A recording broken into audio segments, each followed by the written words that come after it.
നമസ്കാരം, ഞാൻ Jason David. കഴിഞ്ഞൊരു വീഡിയോയിൽ നമ്മൾ കപാല ശാസ്ത്രത്തെപ്പറ്റി സംസാരിച്ചിരുന്നു. കപാല എന്താണെന്നും കപാല അനുവർത്തിക്കുന്ന ആളുകളെ പറ്റിയും ജൂതന്മാരുടെ ഒരു ശാസ്ത്രമാണിത്, ജൂതന്മാരാണ് അത് ഫോളോ ചെയ്തുകൊണ്ടിരിക്കുന്നത്. അതിനെപ്പറ്റി നമ്മൾ കഴിഞ്ഞൊരു വീഡിയോയിൽ പറഞ്ഞിട്ടുണ്ടായിരുന്നു.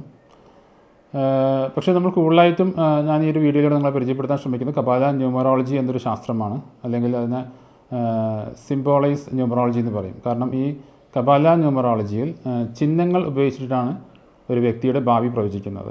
ഇത് നമുക്ക് മലയാളികൾക്കും പിന്നെ ഇന്ത്യയിലുള്ള ആളുകൾക്കും അത്ര പരിചയമില്ലാത്തൊരു ശാസ്ത്രമാണ്. ഇത് വളരെ ആക്യുറേറ്റുള്ളൊരു ശാസ്ത്രമാണ്. നമ്മളിപ്പോൾ ഇന്ത്യയിലും ഒരുവിധം മറ്റുള്ള രാജ്യങ്ങളൊക്കെ ഫോളോ ചെയ്യുന്നത് ജ്യോതിഷമാണ്, അതായത് ഗ്രഹജ്യോതിഷമാണ്. അതേപോലെ തന്നെ ന്യൂമറോളജിയാണ് അധികം ആളുകളും ഫോളോ ചെയ്യുന്നത്. പക്ഷേ ഈ ഒരു ശാസ്ത്രം അതിൽ നിന്നൊക്കെ വളരെയധികം വ്യത്യസ്തമായൊരു ശാസ്ത്രമാണ്. കാരണം ഇത് രണ്ട് ശാസ്ത്രവും തമ്മിൽ വളരെയധികം വ്യത്യാസങ്ങളുണ്ട്. അതായത് ന്യൂമറോളജിയിലും ജ്യോതിഷത്തിലൊക്കെ ഗ്രഹങ്ങളും നക്ഷത്രങ്ങളും ആധാരമാക്കിയാണ് നമ്മൾ പ്രവചനങ്ങൾ നടത്തുന്നത്. പക്ഷേ ഈ ഒരു ശാസ്ത്രത്തിൽ നമ്മൾ ഗ്രഹങ്ങളും നക്ഷത്രങ്ങളൊന്നും ഉപയോഗിക്കുന്നില്ല.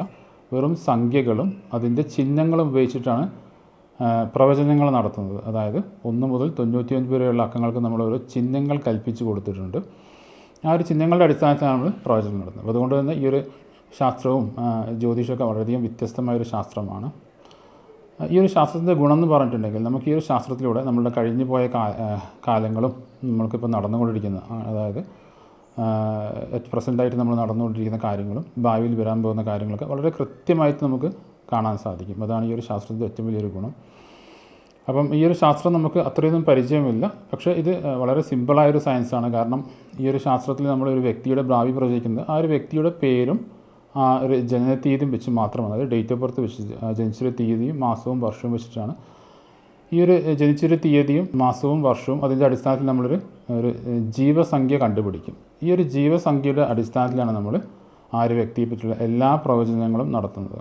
ഈ ഒരു ശാസ്ത്രത്തിൻ്റെ വലിയൊരു ഗുണം എന്ന് പറഞ്ഞിട്ടുണ്ടെങ്കിൽ ഈ ഒരു ശാസ്ത്രത്തിൽ നമുക്ക് ഈ ഒരു സയൻസിനെ നമ്മൾ 2ആയി വിഭാഗിച്ചിട്ടുണ്ട്. അതായത് ഒരു വ്യക്തിയുടെ ഹൊറോസ്കോപ്പ് നമ്മൾ ചെക്ക് ചെയ്യുമ്പോൾ ആ ഒരു വ്യക്തിയുടെ ലൈഫ് നമ്മൾ 2ആയി ഡിവൈഡ് ചെയ്യും. ഒന്നിന് ഒരു വിഭാഗത്തിന് നമ്മൾ കർമ്മം എന്ന് പറയും. അതായത് കർമ്മം എന്ന് പറഞ്ഞാൽ നമ്മളുടെ പ്രൊഫഷണൽ ലൈഫാണ്. അതായത് നമ്മൾ ബുദ്ധി ശക്തി ഉപയോഗിച്ച് നേടിയിരിക്കുന്ന എല്ലാ കാര്യങ്ങളും നമുക്ക് കർമ്മത്തിൽ കാണാൻ സാധിക്കും.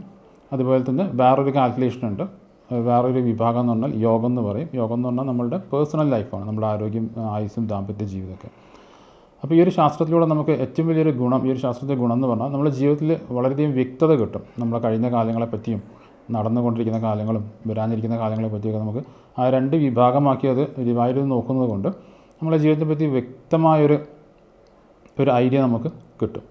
പിന്നെ ഈ ഒരു സയൻസിലൂടെ നമുക്ക് ഒരാളുടെ ഭാവി നോക്കിയ ശേഷം ആ ഒരു വ്യക്തിയുടെ ഭാവി കൃത്യമായിട്ട് പ്ലാൻ ചെയ്തിട്ട് ആ ഒരു വ്യക്തി എന്തൊക്കെ മുന്നോട്ടൊക്കെ ഏതൊക്കെ മേഖലയിൽ വർക്ക് ചെയ്യണം, അല്ലെങ്കിൽ ഒരു പഠിക്കുന്ന ഒരു വ്യക്തിയാണെന്നുണ്ടെങ്കിൽ ആ ഒരു വ്യക്തി എന്തൊക്കെ വിഷയങ്ങളെടുത്ത് പഠിക്കണം, മുന്നോട്ടേക്ക് എന്ത് ജോലി ചെയ്യണം, ഒരു സ്വദേശത്ത് നിൽക്കണോ വിദേശത്ത് നിൽക്കണോ എന്നൊക്കെ നമുക്ക് കൃത്യമായിട്ട് പറയാൻ സാധിക്കും. ഇതെല്ലാം പറയുന്നത് സംഖ്യകളുടെയും അതിൻ്റെ ഒരു ചിഹ്നങ്ങളുടെയും അടിസ്ഥാനത്തിലാണ്.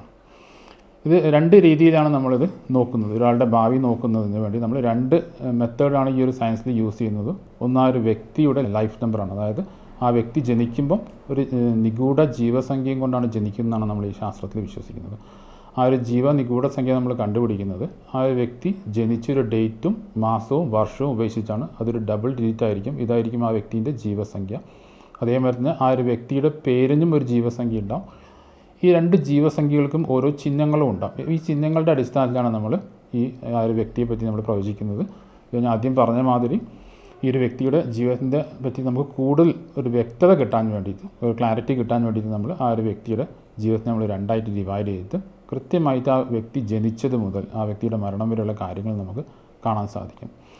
അപ്പോൾ ഇത് വളരെ മറ്റു ശാസ്ത്രങ്ങളായിട്ട് വളരെ വിഭിന്നമാണ്. ഈ ഒരു ശാസ്ത്രത്തിൽ നമ്മളങ്ങനെ വിശ്വാസങ്ങളില്ല. ഇതിപ്പോൾ ശരിക്കും ഒരു മതമായിട്ടോ ജാതിയായിട്ടൊന്നും ഇതിന് യാതൊരു ബന്ധവുമില്ല. ഇതൊരു സ്വതന്ത്രമായൊരു സയൻസ് തന്നെയാണിത്.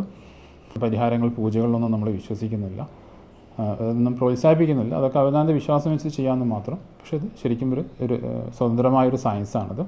ഇതിലൂടെ നമ്മൾ ഭാവി കൃത്യമായിട്ട് കാണാൻ സാധിക്കുന്നു.